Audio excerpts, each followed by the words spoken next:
Então, imaginemos uma empresa que tem a palavra, sei lá, inovação, Uhum. estampada em letras garrafais. Aquelas letras brilhantes, sabe? Bem na fachada de vidro do prédio principal deles.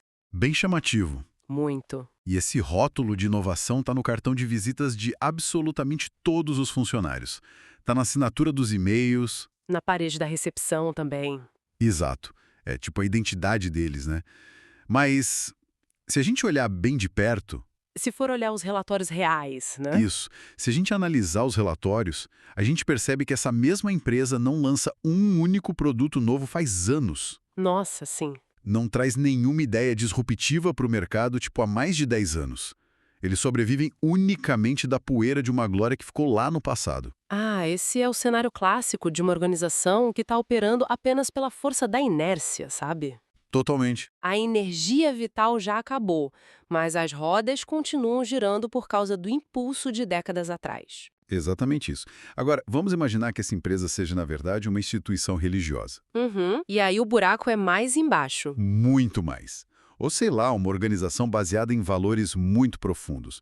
E a falência que a gente está observando aqui não é financeira. As contas podem até estar todas em dia, né? Pois é, mas a falência é moral, é ética e, principalmente, é uma falência de propósito. É verdade. E hoje nós vamos explorar o que soa como um alarme de emergência altíssimo.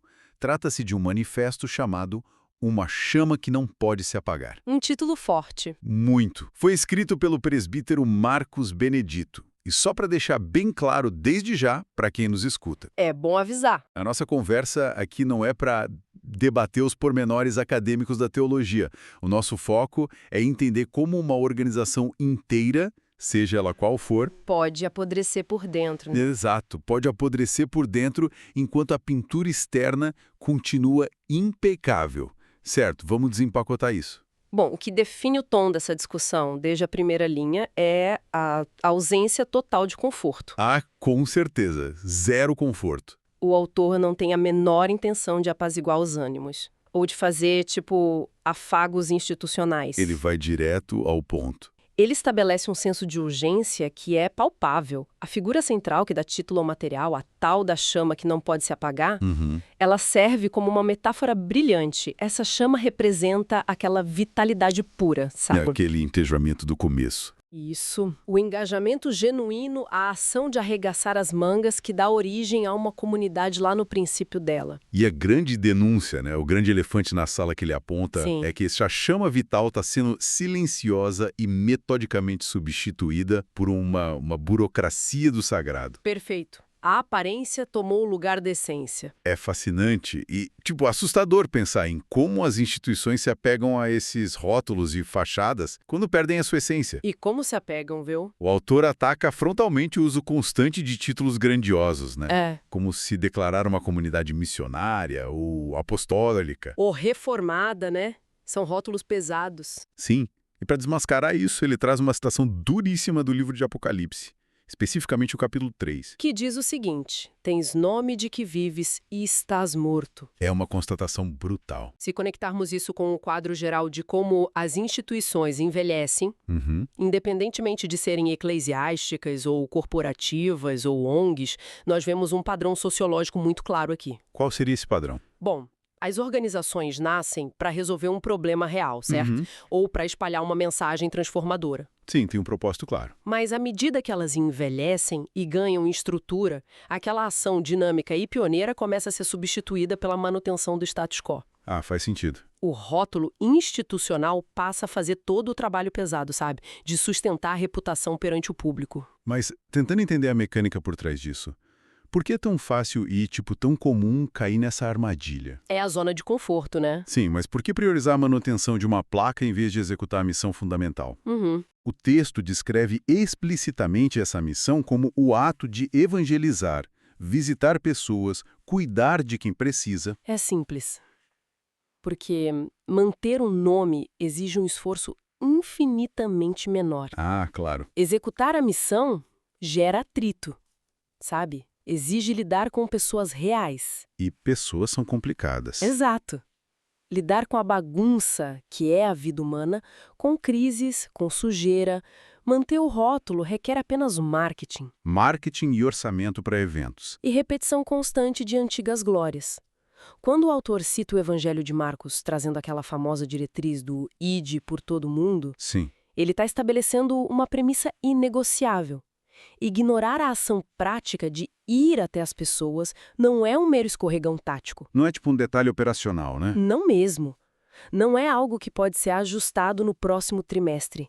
É desobediência flagrante à razão de existir daquele grupo. Então, se a gente aplicar a lógica de causa e efeito aqui, Vamos lá. se a missão externa está paralisada, se ninguém está, entre aspas, indo a lugar nenhum, Uhum. e apenas a fachada sobrevive intacta para quem olha da rua, o que acontece do lado de dentro dessas portas fechadas? Ah, a coisa fica feia. Quando o propósito externo morre, a dinâmica interna vira um terreno pantanoso, não é? Totalmente. E o cenário interno que a fonte descreve é de uma fragmentação assustadora, sabe? Conta mais sobre isso. Quando a energia de um grupo não é mais gasta servindo aos outros lá fora. Ela tem que ir para algum lugar. Exato. Essa energia se volta para dentro, geralmente na forma de disputas de poder e de exclusão. O contraste que ele expõe aí é gigantesco, né? A gente tem púlpitos que pregam amor universal. A graça incondicional, o perdão. Sim, mas quando a gente olha para os bancos, a prática real e cotidiana é a divisão.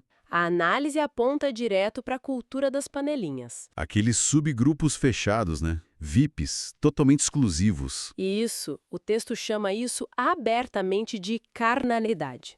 Ele se baseia no livro de Coríntios para isso. É um termo bem forte. E ele classifica essa postura como uma adoração apenas de lábios, uma referência clara a Mateus. É o discurso maravilhoso desmentido pela atitude fria do dia a dia. Perfeitamente. Mas, sendo muito honesto aqui, é justamente na análise da liderança interna que eu sinto a necessidade de fazer uma pausa e questionar. Esse é o ponto mais sensível de toda a crítica dele. Sim, e tem uma afirmação aqui que me deixou genuinamente confuso, sabe? Pela radicalidade extrema do negócio. Sobre o perdão, né? Isso. O autor diz que um líder que declara não conseguir perdoar alguém está revelando uma falência espiritual completa. Ele vai fundo nisso. Ele argumenta que sem o perdão, e aí ele cita o texto de Mateus 6, sem o perdão não existe evangelho. E sem evangelho, simplesmente não há igreja. É uma lógica bem linear. Mas, peraí, líderes também são humanos, certo? Sim. Eles se machucam, Com certeza, sofrem pressões enormes. sofrem traições pesadas, enfrentam decepções. Por que a dificuldade humana de um líder em liberar o perdão Sim. invalida a própria existência da instituição inteira como igreja? Isso não é uma carga meio desproporcional? Parece, né? Tipo, muito irrealista para se colocar nos ombros de um único indivíduo. Então, o que tudo isso significa? O que é fascinante aqui é entender a mecânica do poder dentro dessas estruturas piramidais, sabe? Como assim? O autor não está apenas apontando para o líder como um indivíduo humano tendo uma dificuldade pessoal isolada ali no quarto dele. Ah, tá, é mais sobre o sistema. Trata-se de como esse não-perdão se transforma numa ferramenta institucional de controle e de retaliação. Certo. Pode elaborar melhor como isso se traduz na prática? Claro, quando um líder institucionaliza a própria mágoa ou o próprio orgulho ferido, ele passa a usar a estrutura da organização para punir os seus desafetos. Ele usa o púlpito, sabe? E o autor lembra que o púlpito pertence a Deus, não a homens, né? Enfaticamente, ele usa esse espaço não para ensinar ou acolher, mas para mandar recados. Nossa, para dar indireta. Para isolar, para constranger e para afastar pessoas de forma bem velada. Entendi. A recusa em perdoar deixa de ser um tropeço emocional do líder e vira uma política de exclusão da própria comunidade. Ah, agora eu entendo a gravidade. É o líder essencialmente dizendo nas entrelinhas, tipo... Se você me contrariar... Isso. Se você me contrariar, se você me questionar, você está fora do rebanho. E eu vou usar a minha autoridade sagrada para legitimar a sua exclusão. Exatamente. O texto até traz a figura do apóstolo Pedro, para lembrar que o rebanho deve ser apacentado. O que implica cuidado, né? E nutrição. E não dominado, porque dominar implica tirania, força bruta. Faz todo sentido. Muitas vezes, justificativas que são extremamente vagas e supostamente muito espirituais, sabe? Sei. Elas são usadas apenas para encobrir um abuso de autoridade grosseiro. A instituição perde o direito de ser chamada de igreja, então. Perde. Porque o pilar fundamental dela, que deveria ser a graça e a reconciliação, foi sequestrado. Sequestrado para servir unicamente à manutenção do controle e às inseguranças de quem está segurando um microfone. Nossa, é a falência moral operando a todo vapor, né? Mas muito bem escondida atrás de uma cortina de fumaça de palavras bonitas. Totalmente. Agora, se a ética da liderança está tão corrompida e o ambiente interno virou um jogo de xadrez de exclusão, faz todo sentido que essa podridão acabe vazando. Uma hora ou outra, isso contamina o que a instituição oferece publicamente. É inevitável. Isso nos leva direto para a prática visível do culto, né? Para a estética, para a música e para o louvor. Aqui é que a coisa fica realmente interessante. E o autor é implacável nessa transição. Ele faz uma amarração muito sólida aí, porque ele não aceita aquela divisão comum entre a intenção espiritual e a excelência prática. Como se fossem coisas separadas, né? Para ele, uma é o reflexo inevitável da outra. Que Deus exige zelo. Sim, ele não alivia. Tem uma condenação fortíssima direcionada a comunidades que não cuidam dos seus instrumentos. Que negligenciam a manutenção dos equipamentos, né? Isso. E que não buscam um aperfeiçoamento das pessoas envolvidas. O texto cita o profeta Jeremias dizendo que fazer a obra de forma negligente atrai maldição. E ele defende com base nos Salmos que tocar bem também é bíblico. Mas aqui eu preciso mais uma vez fazer o papel de advogado do diabo na nossa conversa. Vamos lá. O que soa problemático para você dessa vez? Essa cobrança intensa, sabe? Me soou de certa forma quase elitista. Elitista. Como assim? Pensa no contexto real. A gente está falando, na imensa esmagadora maioria dos casos, de pessoas que são voluntárias. É verdade, a maioria é voluntária. São pessoas que trabalham pesado a semana inteira.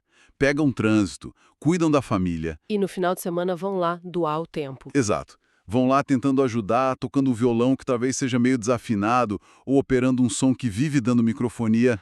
Entendo o seu ponto. Exigir excelência técnica, tratar um tabu quebrado ou uma nota errada não como falta de recursos, Mas como ofensa espiritual, né? isso, como uma ofensa espiritual grave. Isso não espanta justamente as pessoas que estão com o coração aberto tentando ajudar com o pouquinho que têm. Olha, é uma objeção natural e muito compreensível da sua parte, É o que parece, né? mas a gente precisa olhar para o mecanismo psicológico e cultural que o autor está atacando ali. Qual seria? Ele não está exigindo que toda a comunidade de bairro contrate músicos de conservatório profissional. Com instrumentos de ponta caríssimos. Exato, não é isso. O que ele está desmantelando é uma falsa dicotomia extremamente perigosa e que é muito comum. Que falsa dicotomia. Em muitos ambientes comunitários, acaba se criando a cultura de que a falta de técnica. A pobreza na execução, tipo isso. Isso. De que o improviso constante, o fazer de qualquer jeito, é na verdade um atestado de pureza. Ah, entendi. Como se fosse um selo de autenticidade orgânica e de profunda humildade. Como se o esforço disciplinado para ser tecnicamente excelente fosse, sei lá, um sinal de vaidade carnal. Ou de falta de espiritualidade, né? Perfeitamente. Cria-se aquele álibi clássico. Qual? De que, Deus só olha o coração, então o que importa é a intenção. É esse mesmo. E isso acaba servindo como desculpa para não ensaiar. Para não estudar, para não cuidar das coisas coletivas. Exato. E o autor destrói esse argumento com uma frase lapidar, que talvez seja uma das mais importantes de todo o manifesto. Que é: desleixo não é humildade, é falta de zelo. Essa mesma. Ele eleva o preparo técnico, esse tocar bem, ao nível de um compromisso moral. Faz todo sentido agora. A questão central não é a limitação natural de quem ainda está aprendendo, ou a falta de dinheiro para comprar equipamento caro. A questão é a aceitação passiva e orgulhosa da mediocridade, por pura preguiça e negligência institucional. Exatamente isso. Se a mensagem que essa organização afirma carregar é, segundo a própria crença deles, a mensagem mais importante, salvadora e vital do universo, Entregá-la de forma porca, né? sim, atrasada, com equipamentos que não recebem manutenção porque ninguém liga, isso é um desrespeito profundo ao cerne dessa mesma mensagem. É uma incoerência gritante. Pregar a excelência e a grandeza divina do alto do altar E viver a mediocridade nos bastidores. não se dá o trabalho de chegar no horário do ensaio. Isso gera o que a gente chama de dissonância cognitiva. O texto até usa a carta aos Coríntios para lembrar que Deus não é Deus de confusão. E quando o discurso é sublime, e a prática é desleixada, a comunidade que assiste percebe que tem um descompasso. Fica feio, né? E essa confusão corrói a confiança de quem observa de fora. Totalmente. E se a comunidade inteira percebe, se a hipocrisia interna e o desleixo público estão se somando numa bola de neve, qual é a narrativa que sobra para a liderança manter as portas abertas e justificar o fato de que a instituição parou no tempo? É aqui que a análise atinge o seu ponto mais crítico, sabe? Chegamos ao diagnóstico final. É o momento de colocar o holofote diretamente sobre o problema, sem nenhum anestésico, e fechar todas as saídas de emergência. O autor adverte a organização de forma muito severa. Contra a tendência de romantizar a estagnação. Ficar anos a fio sem nenhum tipo de crescimento, sem gerar impacto real na vida das pessoas ao redor. E ainda exigir aplausos por isso. Chamando essa paralisação de fidelidade ao passado. Tem o uso daquela imagem contundente do Evangelho de Mateus. De que a árvore que não dá fruto é inevitavelmente cortada. E olha, enquanto eu lia isso, eu não consegui deixar de comparar com o universo dos esportes. É uma boa analogia. Pensa com a gente naquele time de futebol mega tradicional, cheio de troféus empoeirados na estante. Mas que não ganha um único campeonato há, tipo, umas 3 décadas. E que geralmente tem uma gestão completamente desastrosa, né? Dentro ousa criticar. O time joga mal todo santo domingo. A infraestrutura do estádio tá caindo aos pedaços. Não revelam jogadores novos. Mas aí a diretoria vai lá para a coletiva de imprensa e diz, com a maior cara de pau, nós estamos apenas sendo fiéis às nossas raízes gloriosas. Ah, o famoso discurso da pureza. E esse futebol moderno, esse dinheiro todo dos adversários, o sistema financeiro, eles é que estragaram a essência do esporte. Nós somos os verdadeiros guardiões da essência, né? Exato. Eles se recusam categoricamente a olhar para o espelho e admitir a própria imensa incompetência. Eles romantizam a derrota. Romantizam o fracasso para não ter que enfrentar a dor e o trabalho duríssimo que daria mudar de postura e se modernizar. Isso levanta uma questão importante sobre a mentalidade institucional e como a narrativa de vitimização é sedutora, sabe? Muito sedutora. A analogia do time de futebol ilustra exatamente o que o texto desmascara lá na frente. E qual é o grande brilho disso? O grande brilho retórico e moral dessa crítica está em retirar, com um puxão bem forte, a carta de vítima das mãos da liderança. Acaba com a desculpa deles. Porque é incrivelmente confortável, quentinho e seguro para um grupo fechado olhar para a ausência total de resultados e dizer: o mundo lá fora é muito mau. Isso, a sociedade secularizada não nos compreende, os tempos modernos são cruéis e é por causa dessa perseguição que nós não crescemos. É transferir a culpa. O clássico, o problema nunca somos nós, o problema são sempre os outros. Sem dúvida. Mas o texto nega radicalmente que a raiz do problema seja a falta de dinheiro, o sistema, a política ou o mundo moderno. Qual é a verdadeira raiz, então, de todo esse colapso? O texto diagnostica como a ausência de arrependimento. Arrependimento. O autor faz um chamado urgente, bem dramático, baseado na carta à igreja de Éfeso, lá no Apocalipse. Lembra-te de onde caíste. Arrepende-te. Exato. E é crucial notar que, nesse contexto específico, o arrependimento não é apenas um sentimento fugaz. Não é aquela coisa de chorar no culto, né? Não é derramar lágrimas emocionadas num culto de domingo e voltar para a mesma rotina na segunda-feira. Arrependimento aqui é uma exigência de reestruturação estrutural. É uma mudança de rota profunda, prática e imediata. E a consequência para quem escolhe abraçar o orgulho e recusar esse arrependimento prático é o aviso sombrio de que o candeeiro será removido. Sim. E para que a gente não fique apenas na teoria religiosa, como essa remoção do candeeiro se traduz na prática sociológica? O que isso realmente significa no dia a dia da vida daquela comunidade, daquela cidade? Bom, na metáfora original, o candeeiro é o objeto que eleva e sustenta a luz para que todos vejam. Certo. Portanto, ter o candeeiro removido significa perder a própria razão de existir naquele ecossistema. Significa perder a relevância. Perder a autoridade moral e perder a capacidade de influenciar, iluminar ou ajudar a comunidade ao redor. E o mais trágico de tudo é que é silencioso. Não tem um estrundo, né? Não tem. A instituição pode até continuar existindo fisicamente. O prédio pode continuar lá, aberto. As reuniões burocráticas podem continuar acontecendo todo fim de semana. Por pura força do hábito de quem sobrou ali dentro. Mas ela se torna invisível, folclórica e completamente irrelevante para o mundo real. A luz simplesmente não está mais lá. É um atestado de óbito emitido por uma organização que continua caminhando e respirando por aparelhos. E isso nos traz a importância universal dessa análise de hoje. Sem dúvida. Porque, independentemente de quem nos acompanhe hoje, ter alguma inclinação religiosa ou não, se trabalhar no mundo corporativo, numa startup ou no setor público, Os mecanismos são os mesmos. os mecanismos de falha e cegueira que a gente dissecou aqui são assustadoramente comuns a todos os grupos humanos. A cegueira institucional é, de fato, uma patologia muito democrática.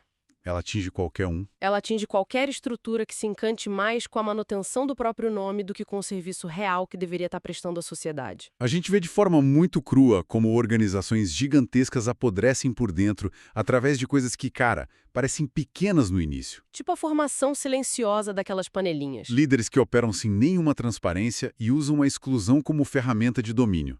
A recusa em pedir perdão ou admitir erros. E a glorificação da ineficiência, né? Aquela glorificação da mediocridade escondida sob o manto de que desleixo não é vaidade. Tudo isso prova que um nome forte lá no passado e uma placa reluzente na fachada não garantem absolutamente nenhum futuro. E a história não costuma perdoar a complacência. A linha do tempo da nossa civilização está repleta de ruínas de instituições riquíssimas, poderosas e cheias de influência. Que simplesmente desapareceram do mapa. Foram engolidas porque perderam o contato com a missão original. Escolheram o orgulho em vez da mudança quando foram confrontadas com a própria hipocrisia. O que nos empurra, inevitavelmente, para um pensamento final aqui.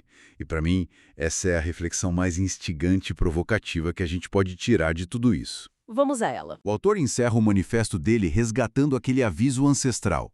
Quem tem ouvidos, ouça. Reiterando a ameaça irreversível da perda do candeeiro. E a pergunta que fica martelando, e que exige uma resposta de todos nós, é a seguinte. Vamos pensar no longo prazo. Quando uma instituição falha silenciosamente por anos a fio. Quando aquela chama original finalmente se apaga por completo. E o candeeiro é de fato removido, né? Pela engrenagem implacável da história. Exato. O que acontece com o vácuo que ela deixa para trás? É um espaço físico, emocional e de confiança na comunidade que, de repente, fica completamente vazio. Exatamente. E como a sociedade ao redor reage a essa ausência? Será que as pessoas, o bairro, a comunidade, simplesmente seguem em frente de forma orgânica? Sacodem a poeira e preenchem esse espaço com algo novo. Com algo vibrante, com novas lideranças e propósitos reais? Ou será que o vácuo deixado por uma promessa institucional tão monumental... Uma promessa de acolhimento e salvação, né? Sim, mas que no fim entregou apenas exclusão, controle e mediocridade. Será que esse vácuo gera um dano muito mais duradouro? É pesado pensar nisso. Será que a morte dessa instituição não deixa no lugar uma cicatriz permanente de cinismo, tornando quase impossível para aquelas pessoas acreditarem ou confiarem em qualquer outra liderança ou propósito coletivo no futuro? Fica a reflexão para o pessoal de casa.